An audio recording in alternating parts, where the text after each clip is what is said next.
మనం ఫిలిం మేకింగ్లో అడుగుపెట్టే ముందు సెకండ్ మనం చాలా గుర్తుంచుకోవాల్సింది ఏంటంటే స్ట్రాంగ్ స్టోరీ బోర్డ్లో మనకు ఏ సీన్ తర్వాత ఏ సీన్ రావాలనేది మనం ఒక ఇమేజ్ చేసుకోవాలి. దాంట్లో ఫిలిం మనం ఏం షూట్ చేయాలనుకుంటున్నాం అనేది క్లియర్గా మనం పెన్ పేపర్ తీసుకొని క్లియర్గా రాసి పెట్టుకోవాలి.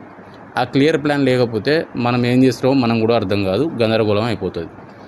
నెక్స్ట్ డైలాగ్స్ పర్ఫెక్ట్గా ఏ డైలాగ్ తర్వాత ఏ డైలాగ్ రావాలి, లెఫ్ట్ నుంచి ఫ్రంట్ నుంచి బ్యాక్ నుంచి ఎదురుగా పైనుండి ఇలా మనం ప్లాన్ చేసుకోవాలి. షార్ట్ లిస్ట్ ఇది మీకు నెక్స్ట్ పార్ట్లో వస్తుంది. తర్వాత మీకు కరెక్ట్గా మీరు ఏం షూట్ చేసుకోవాలనుకుంటున్నారు దాన్ని తప్పకుండా పేపర్ మీద రాసి పెట్టుకోవాలి. అదే ఈజీ, లేకపోతే వర్కౌట్ అవ్వదు. నెక్స్ట్ షార్ట్ బై షార్ట్ దేని తర్వాత ఏం రావాలనేది మనకు ఒక క్లారిటీ ఉండాలి. దీన్ని కూడా పేపర్ మీద రాసుకొని మనం ఎగ్జిక్యూట్ చేయాలి. ఇది